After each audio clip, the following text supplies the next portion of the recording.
Welcome to Manna at the Tap, a podcast of Tapestry Ministries. Each episode reflects on a daily Bible reading from the Revised Common Lectionary. I'm Laura, a fellow traveler on a spiritual journey with the Tapestry community. We call the daily Bible reading our spiritual manna, which nourishes our souls and fosters spiritual growth as we share insights and interpretations that enrich our spiritual lives. Today is Thursday, May 8th, 2025, in the third week of Easter, and the reading for today is Psalm 23. Psalm 23 might be a familiar psalm to you.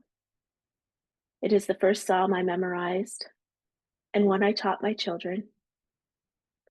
I use the words of Psalm 23 to comfort me in difficult or uncomfortable situations, like when I'm in a dentist chair or when I'm having difficulty sleeping. The words are like a warm blanket to calm my nervous system and keep my mind focused on God's presence. David, the writer of many of the 150 Psalms, wrote Psalm 23 as an older man.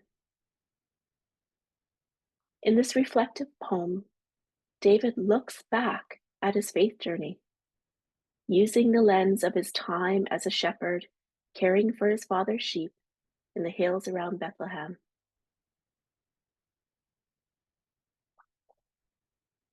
Notice how the landscape changes as the poem progresses. The poet is moving through memories, seeing how the Good Shepherd is with him through life's ups and downs. The Good Shepherd guides, feeds, and protects him. In verse 2, the poet invites us to imagine rich green fields filled with grazing sheep. When I was in Newfoundland last year, we went on a hike on a trail called Green Gardens. The first 2/3 of the trail was a path through barren, red, rocky soil. This eventually turned into an uphill climb that meandered through stubby, wind-blown trees. Eventually, the stark and challenging landscape gave way to fields the color of emeralds. It was late spring, and the grass was at its greenest. Local shepherds used these fields to graze their sheep. And just on the other side of this field was a jagged coastline of dark rock and the ocean far below. I think of this emerald green field when I read Psalm 23. Some places are harsh and dangerous at times, but the Good Shepherd knows where to find the abundant green fields amid the difficulties. These fields provide both safety and nourishment. In the second half of verse 2 and moving into verse 3, we are invited to imagine a stream. I see a slow moving brook winding through the green fields. The poet finds rest here at the edge of the stream. This rest from the toils and dangers is necessary for the faith journey. Notice how the rest and the stillness bring wholeness and balance. As we think about our daily lives, remember to weave into your busy schedules a time of rest, restoration, and reconnection with the divine. In verse 4, the poet moves us to the dark valleys. These are the times in our lives when the difficulties are closing in on us like the hills that loom over our valley path. In these moments, there is no going back, no going up, no going down, only forward. But the poet reassures us that the Good Shepherd is with us. Their trusty shepherd's crook is a sign of their ability to protect us.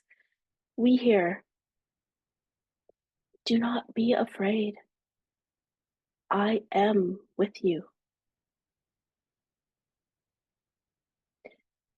The poet is comforted, and we can be comforted too in our darkest days by the presence of our Lord.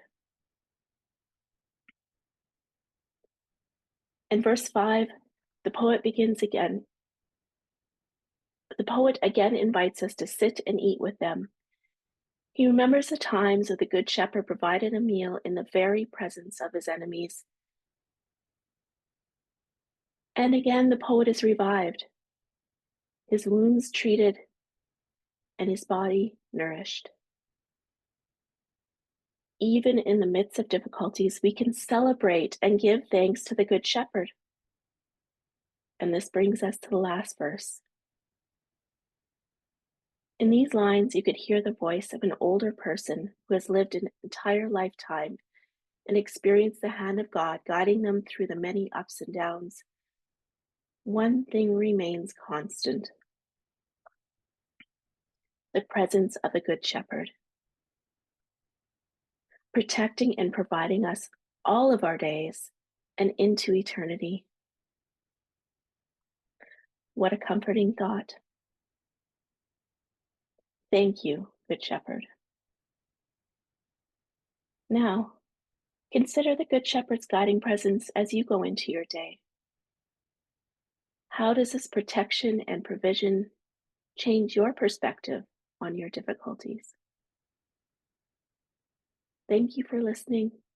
I'd love to hear from you. If you have any thoughts, please post them in the comments below. And blessings on your day.